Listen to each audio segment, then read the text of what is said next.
Históricamente, una colonia industrial es un conjunto formado por un recinto fabril, viviendas y servicios comunitarios. Las colonias se levantaban en zonas rurales, aprovechando el curso de los ríos que proporcionaban la fuente de energía necesaria para funcionar. Más tarde, con la llegada de la electricidad, muchas colonias instalaron una turbina que transformaba la fuerza del agua en energía eléctrica.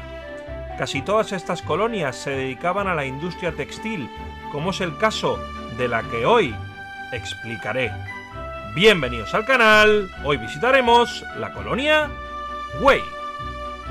¡Empecemos!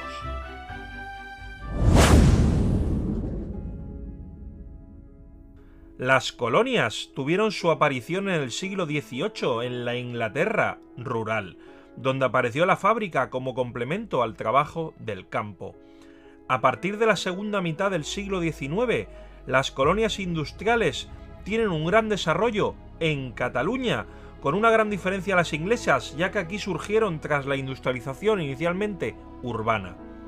Alejándose del conflicto social que se daba en las ciudades, buscando una mano de obra más estable y menos problemática en el campo.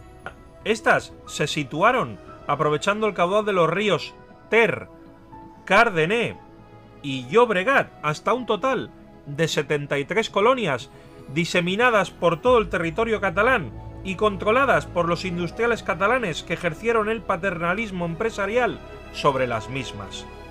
Pero estas, a diferencia de la colonia Wei, tenían una tipología urbanística donde la fábrica y el espacio residencial configuraban todo un mismo recinto. En cambio, en la colonia Wei, esta se diseñó de tal manera como un pueblo con espacios diferenciados entre sí. La historia de la colonia nace alrededor de una de las familias pioneras en el desarrollo de la industria textil, la familia Wei. En 1848, Yuan Wei decidió crear una fábrica de tejidos en Sants, conocida con el nombre del Vapor Wei, siendo una de las fábricas pioneras del país y la primera que se estableció fuera del recinto amurallado de la ciudad condal. Los problemas llegaron poco tiempo después, concretamente en 1855, cuando se produjo una huelga que provocó el asesinato de su director, Josep Sol i Padrís. Tras este tortuoso suceso, la fábrica retomó su trabajo, pero plantó la simiente para acabar alejando la fábrica de la conflictividad social tan incipiente en Barcelona. Y así fue como, tras la muerte de Yuan Wei, padre de Eusebi Wei, en 1872, este se hace cargo de la fábrica y se alía con Ferran Alsina, que pasa a ser el encargado de la fábrica del Vapor Wei. Poco tiempo después, la fábrica toma un nuevo impulso y mejora la producción, la calidad de los productos y, sobre todo, la calidad de vida de los trabajadores, ya que Eusebi Wei y Ferran Alsina creyeron oportuno trasladar la fábrica fuera de los problemas urbanos e iniciar un proyecto de una colonia obrera en un entorno rural. La colonia Wei fue fundada en 1890 en unos terrenos cercanos a Santa Coloma de Cervelló, creando el marco perfecto para desarrollar la relación entre el obrero y trabajo sin los conflictos de la ciudad, y a cambio el obrero cedía un control ideológico por parte del paternalismo de Wei y Alsina.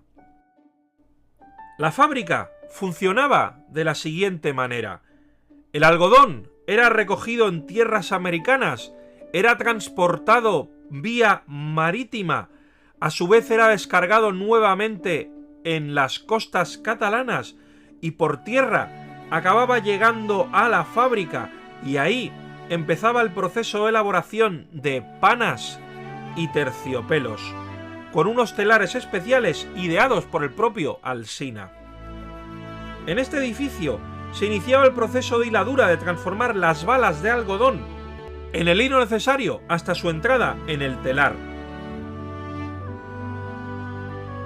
Seguidamente, se tejía en función del material necesario para el tejido a desarrollar y posteriormente todo este tejido elaborado se teñía, proceso por cierto bastante lento, ya que había que dar varias pasadas hasta que el color penetrase en el tejido y luego centrifugarlo para posteriormente secar la ropa en estas naves especiales que ejercían grandes corrientes de aire y a la vez lo aislaban del sol, evitando que se destiña el material producido.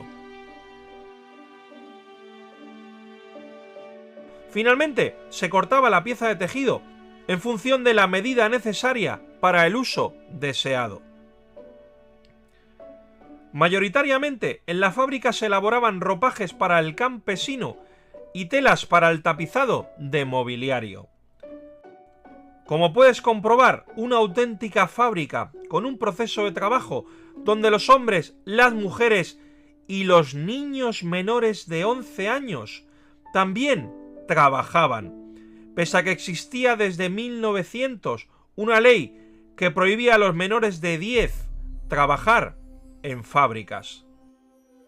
Mención aparte merece el caso de Josep Campdarrós, ya que el 23 de febrero de 1905 el joven Pepet de 11 años de edad cayó en una cisterna de tinte quemándole gravemente las piernas, siendo por tanto a consecuencia de ello un accidente, obviamente, laboral. El párroco Gaspar, a raíz del acontecimiento, reunió una asamblea de trabajadores en el Ateneu de la colonia para pedir voluntarios para donar piel al niño accidentado. De los 50 voluntarios se ofrecieron, entre otros, 2 hijos de Güell, el propio párroco, además de 17 trabajadores más. Finalmente, el joven obrero, que así lo calificaba la prensa de la época, salvó las grandes quemaduras gracias a la colaboración de todos los miembros de la colonia.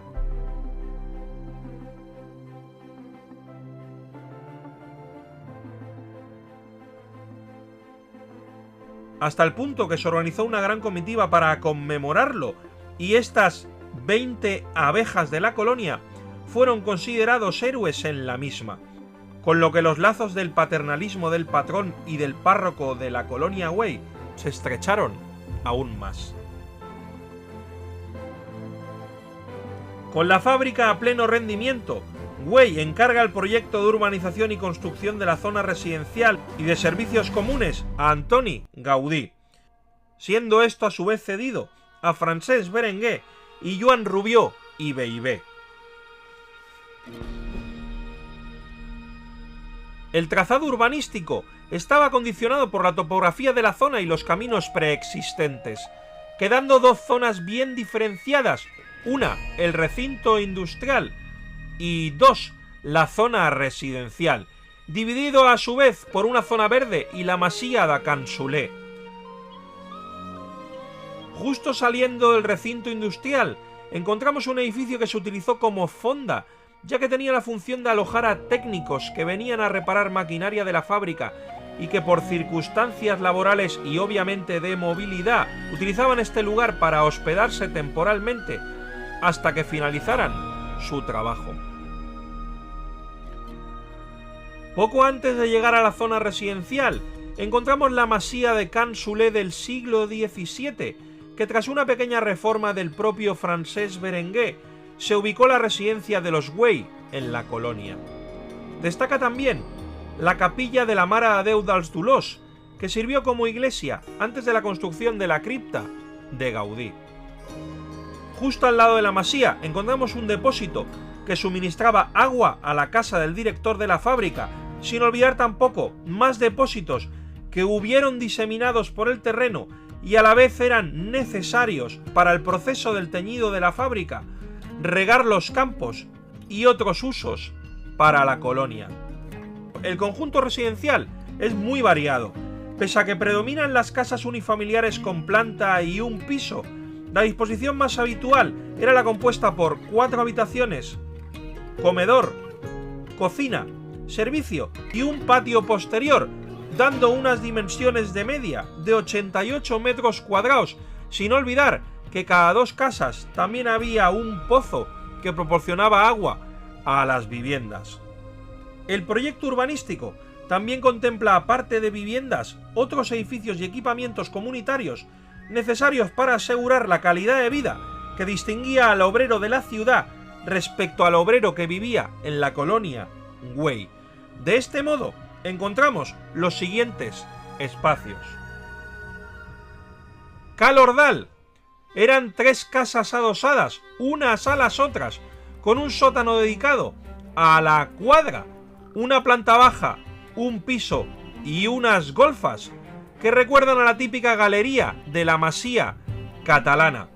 Obra de Francesc Berenguer allá por el año 1894, habitada por 3 familias, la familia Ordal, la familia Curañas y la familia Gaudó, familias campesinas que cultivaban las tierras del amo.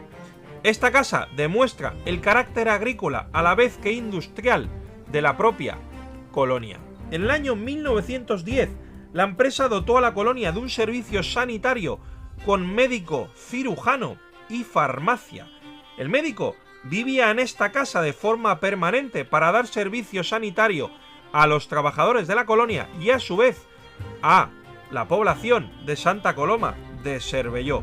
Por tanto, su figura también genera rentabilidad a la empresa, ya que no había tantas bajas por un hipotético absentismo laboral. Si seguimos avanzando, justo al lado de la casa del médico, encontramos una obra de Rubió y Bellver, fechada en el año 1900. Es la casa del señor Espinal. Este señor era el encargado de la administración de la empresa y, como podemos comprobar, es un edificio muy estilo historicista neogótico, donde destaca sobre todo el mirador esquinero de inspiración neogótica, así como el ladrillo visto, todo dispuesto de una forma bastante estética. Muy cerca de la casa del encargado de la empresa, encontramos un emplazamiento sobre un pequeño promontorio, donde encontramos la escuela. Escuela destinada a los hijos de los obreros, pero sobre todo los hijos varones de las familias, ya que las niñas desgraciadamente recibían una educación diferente en tareas domésticas. Justo al lado de la escuela encontramos la residencia de los maestros, obra de Francesc Berenguer, donde también destaca ese estilo historicista. No hemos de olvidar que tras la formación primaria, la empresa facilitaba a estos niños una especie de estudios complementarios que iban destinados a la especialización del trabajo en la fábrica. Una escuela que tenía la finalidad de formar como aprendices entre los 14 y 18 años para luego posteriormente trabajar en la fábrica. En el centro de la plaza, donde encontramos un busto destinado al mecenas de la colonia, encontramos también otra serie de emplazamientos como el Teatro Fontova y el Ateneu Unió, que fueron desde el momento fundacional de la empresa medios para cubrir el tiempo libre de los trabajadores, instituciones que fueron financiadas a fondo perdido para controlar mismamente ese tiempo libre, para frenar cualquier entrada de cualquier corriente sindical y a la vez que volviese a aparecer una conflictividad social como sucedió en la fábrica de su padre. El Ateneu era una sociedad recreativa con salón, café y billar, y aquí además ensayaba sobre todo la coral llamada La Maquinista, agregada a los cors de clavé. Además, aquí en este lugar se celebraban fiestas y reuniones.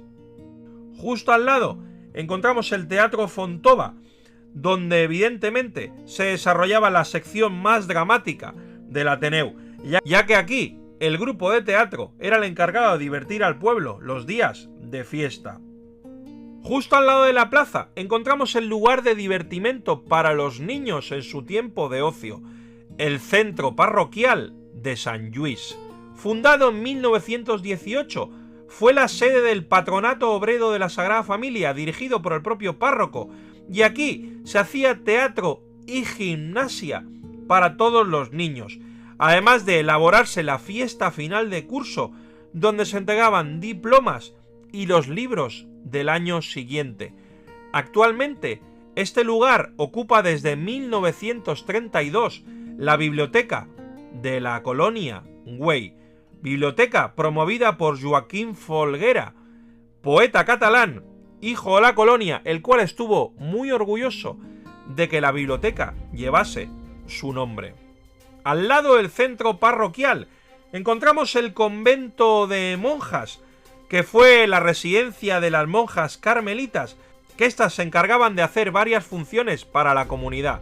Por un lado, se encargaban de cuidar los enfermos más desvalidos, cuidaban de los bebés e infantes cuando sus madres, por trabajar en la fábrica, no podían cuidar de ellos, y además también se encargaban de enseñar a las niñas las tareas del hogar. Al lado del convento encontramos una casa amarilla, donde vemos la señera catalana, la cruz de Sant Jordi y el murciélago como símbolos de la catalanidad y como símbolos, evidentemente, de la burocracia de la colonia. No hemos de olvidar que el día a día de la colonia también era acompañado por una cooperativa de consumo, donde cualquier persona podía adquirir productos y el gasto semanal se iba apuntando en un cuaderno, y al final de la semana, cuando los obreros cobraban la semanada de la fábrica, se le descontaba lo que habían gastado durante la semana en la propia cooperativa. Esta cooperativa estaba complementada justo enfrente también por unos almacenes que servían de carbonera, de bodega y de almacén de los productos de la matanza para que permaneciesen durante largas temporadas. Como has podido comprobar, la colonia Güell era una pequeña ciudad cooperativa donde cada edificio tenía una función destinada al beneficio de la sociedad. Esta colonia, en el año 1908, recibió por parte de Güell un encargo hacia Gaudí para que éste desarrollase la iglesia de la misma. Iglesia que poco tiempo después se empezó a elaborar para que Gaudí utilizase el terreno como la batería de pruebas que luego sirvió de inspiración para culminar la Sagrada Familia. Pero eso es otra historia. Si has llegado hasta aquí, no olvides comentar el vídeo, darle al like y, lo más importante, suscríbete activando la campanita para conocer más secretos de Barcelona con Guide Celona. Y recuerda, nos vemos en las calles. Gracias.